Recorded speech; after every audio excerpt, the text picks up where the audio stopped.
Imagine a calendar with no dates, no months, no years, no deadlines.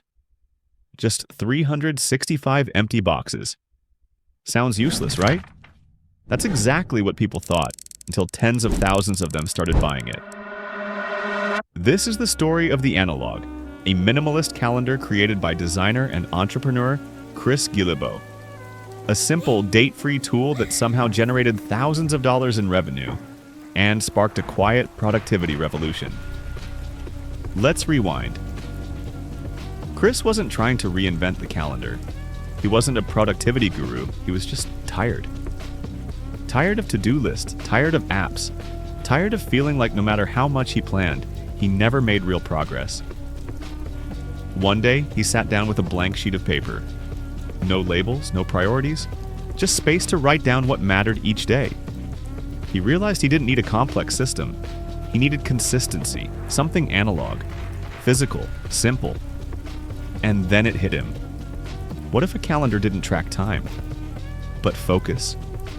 That idea became the seed for the Analog, a calendar without dates where each square represents a day, but it's up to you when and how to use it.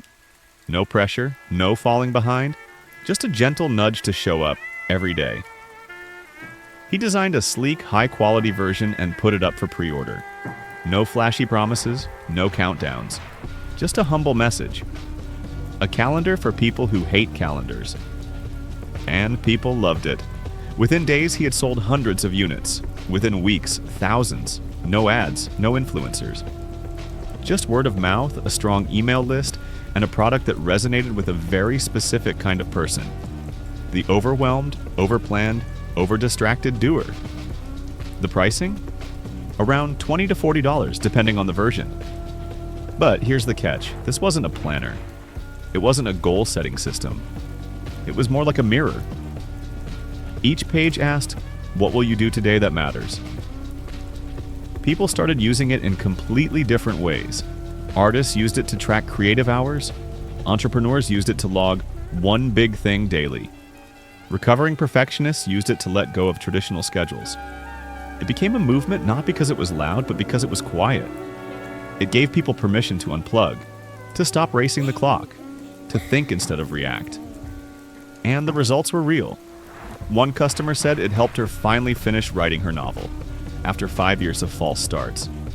Another said it was the first productivity tool that didn't make him feel guilty. And then came the flood of social media posts. Instagram photos of filled-in calendars.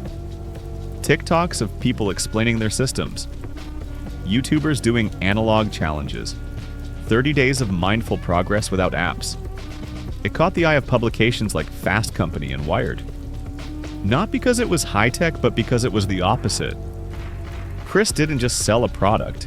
He sold a new relationship with time, and the numbers reflected that. In the first year alone, the Analog brought in over $100,000 in revenue. Not from tech enthusiasts, but from writers, creatives, founders, and freelancers, people looking for clarity in a chaotic world.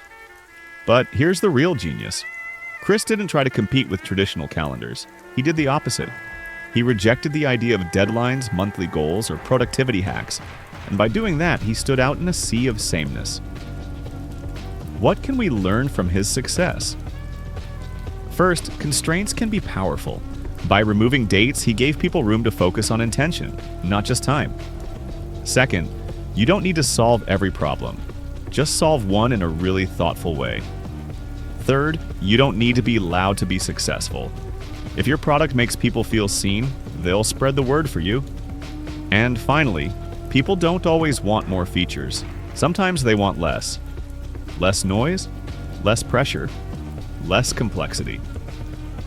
Chris created a calendar that didn't tell you what to do. It simply asked, "What do you care enough to write down today?" And for thousands of people, that was worth far more than just another planner.